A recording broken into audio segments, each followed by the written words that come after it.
Hola, ¿qué tal? Mi nombre es Omar Ojeda y yo soy psicólogo. Te doy la bienvenida a un nuevo video y te agradezco todo el apoyo que has brindado a este canal, así como el tiempo que dedicas a visualizar mi contenido. Espero que en este espacio encuentres herramientas que agreguen valor a tu día a día y mejoren tu calidad de vida. En esta ocasión vamos a hablar acerca de un tema que se ha abordado infinitamente en la cultura popular y del cual prácticamente todos tenemos una opinión personal, pero que raramente comprendemos a nivel científico. Estamos hablando de la maldad. En este video responderemos a preguntas como si las personas nacen siendo malvadas o se vuelven malvadas y si una persona buena puede convertirse en mala o viceversa. Así que acompáñame a verlo.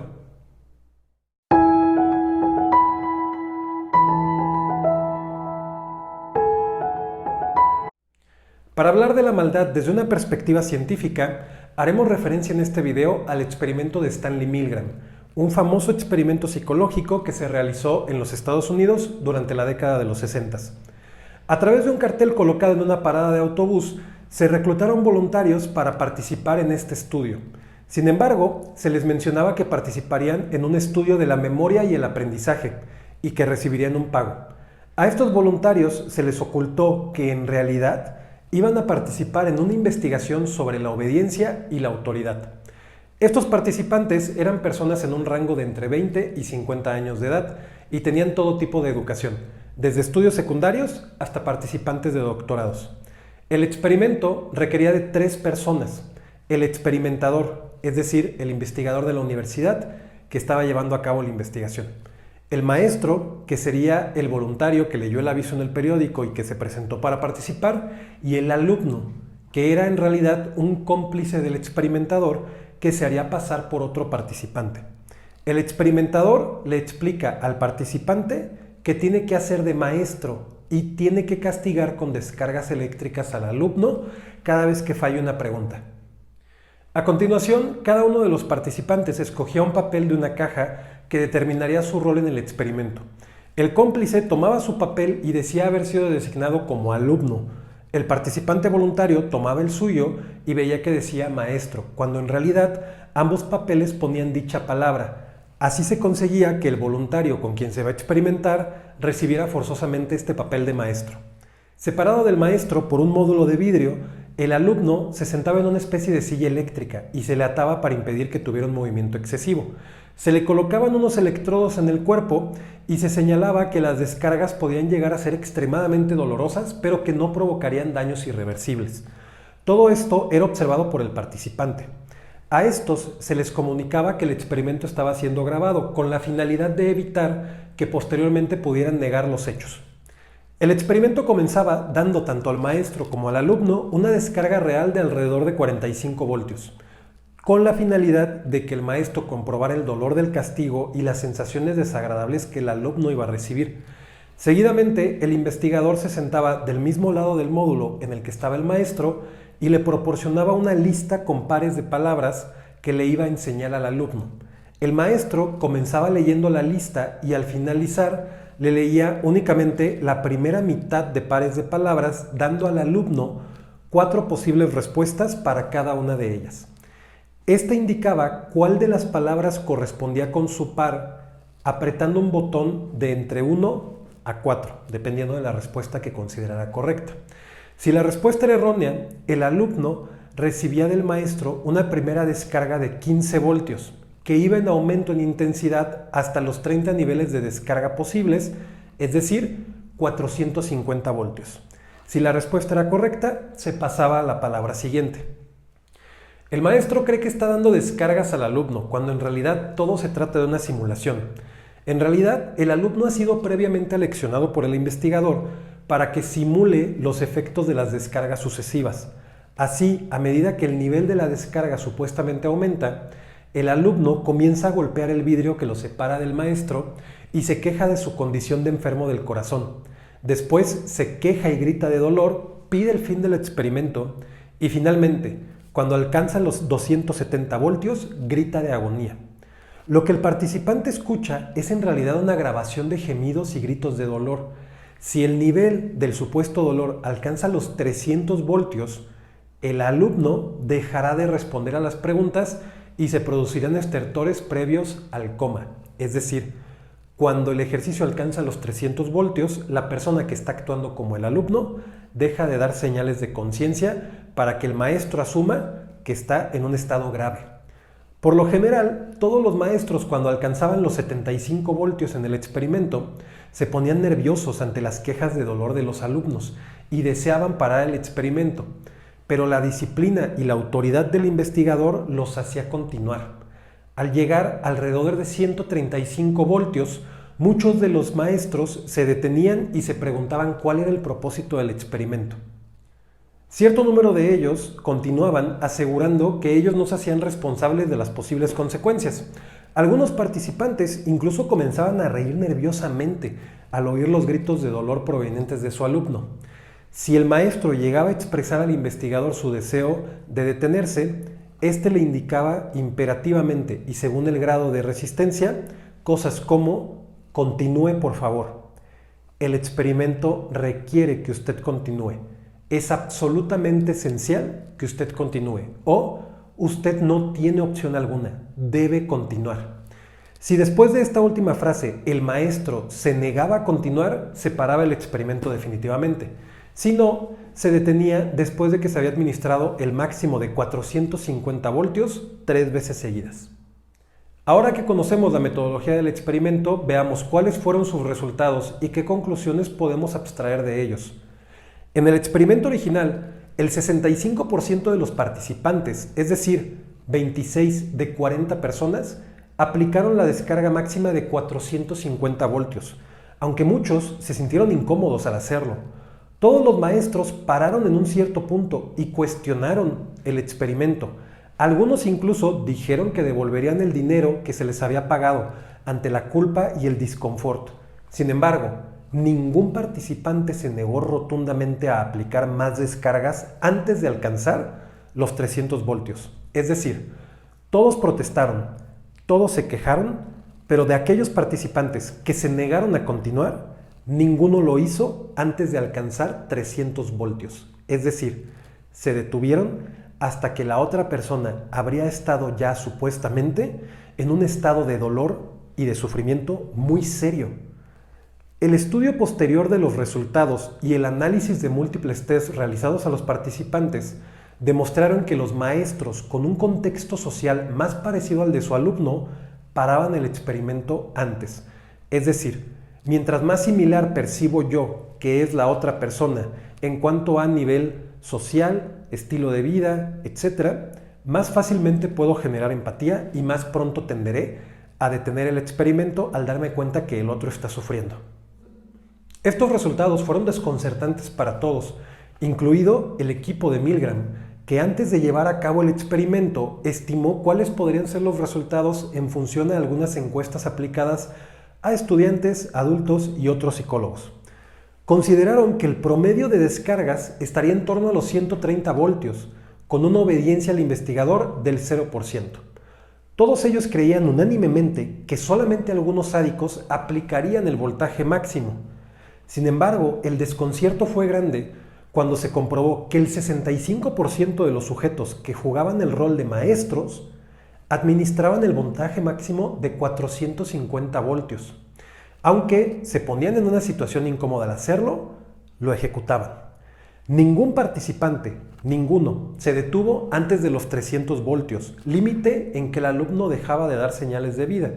Es decir, si bien algunos protestaron y algunos se detuvieron, ninguno lo hizo antes de llegar al punto en el que el otro supuestamente dejaba de dar señales de vida. Es decir, tuvieron que ver que la otra persona no reaccionaba para detenerse. E incluso muchos de ellos continuaron pasado ese punto. Este experimento ha sido desde luego replicado por muchos psicólogos alrededor del mundo.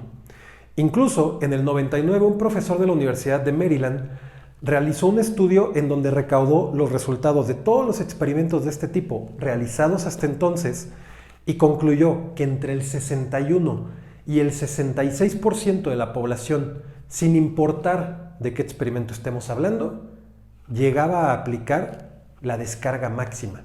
Es decir, podríamos pensar que 2/3 partes de la población general está dispuesta a llegar a estos límites de impartir dolor y sufrimiento considerable a otra persona si se le orilla o se le empuja a hacerlo.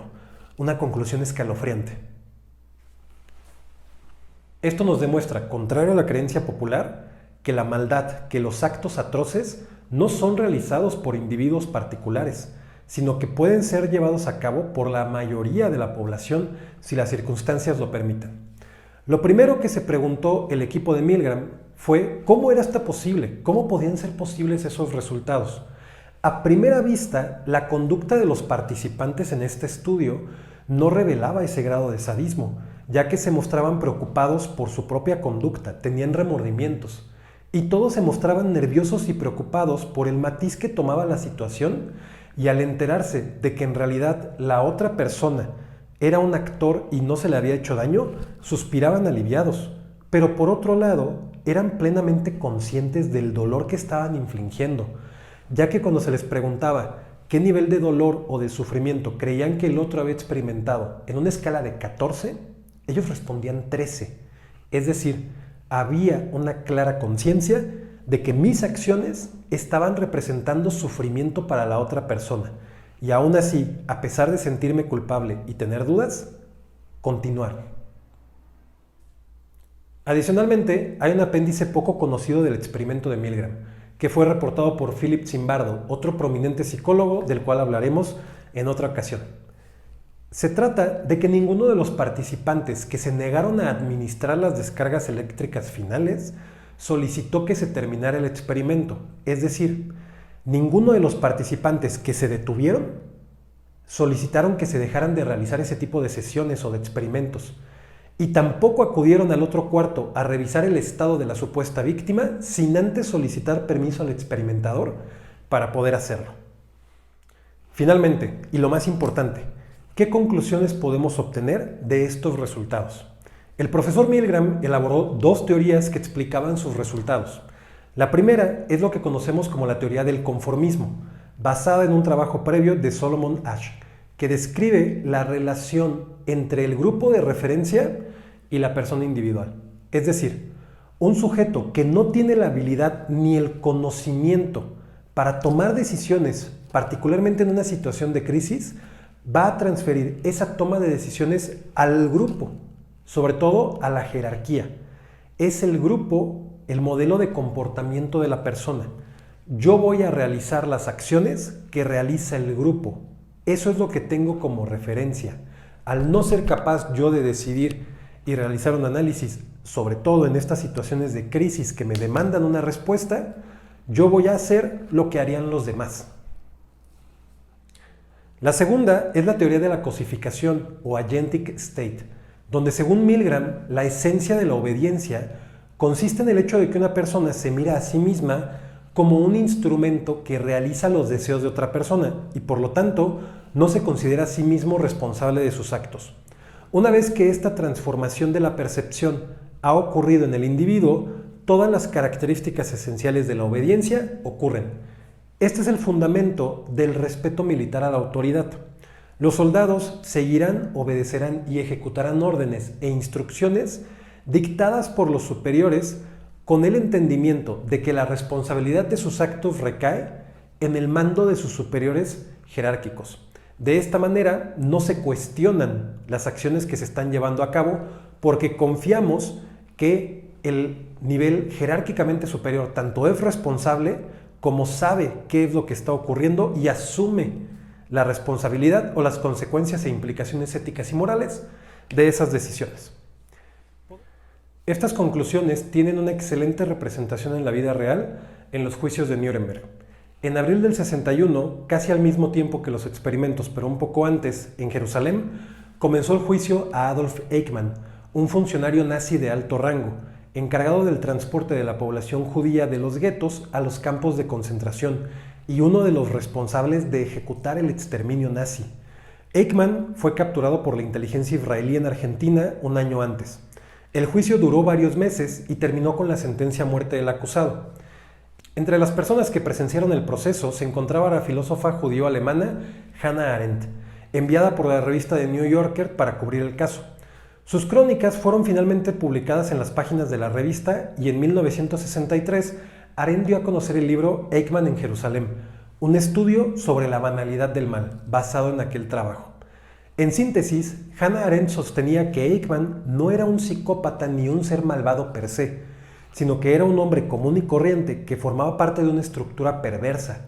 Inmerso en esa lógica, perdió la capacidad de pensar y de discernir por sí mismo, y en un contexto como ese, en el que los hombres obedecen y no piensan, el mal se transforma en algo rutinario, en algo que no se cuestiona. Es un trabajo más, se vuelve banal. ¿Cómo podríamos resumir todo esto? Podríamos concluir en este tema que, contrario a la creencia popular, no existen las personas malvadas por naturaleza, es decir, no hay un ser humano que nace siendo malo, sino que es nuestro contexto el que nos lleva a tal situación. Cuando los seres humanos vivimos en un contexto social, cultural, que justifica acciones moralmente reprobables y sobre todo cuando existen figuras de autoridad en ese contexto que nos impulsan a realizar estas acciones reprobables, nosotros tendemos a perder esta capacidad crítica y ejecutamos dichas acciones a pesar de que puedan ir en contra de los valores que previamente teníamos establecidos. Cuando el contexto justifica estos actos, nosotros pensamos, como lo dice Hannah Arendt, que estamos realizando no una cosa malvada, sino una actividad rutinaria. Por esto es importantísimo que mantengamos siempre enfocado y en perspectiva al poder, a las estructuras con poder que hay en nuestra sociedad.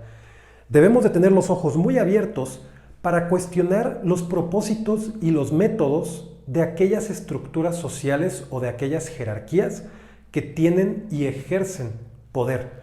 ¿Por qué? Porque si nos descuidamos, en algún momento estas estructuras pueden llevar a sus miembros, o en general a los miembros de la sociedad, a realizar actos crueles, abominables, reprobables. Sin embargo, muchas personas pierden esto de vista. He ahí el verdadero dilema de la maldad.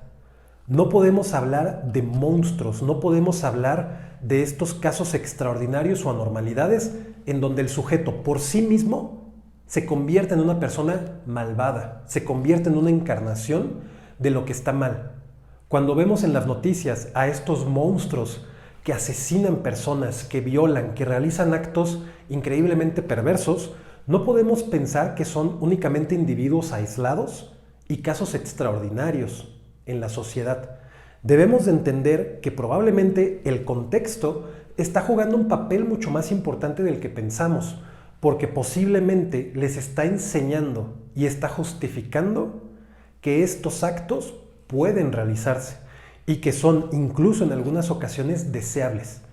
Es importante que fomentemos el pensamiento crítico y que siempre estemos dispuestos a pensar dos veces acerca de las cosas o de las encomiendas que se nos dan a través de una cadena jerárquica.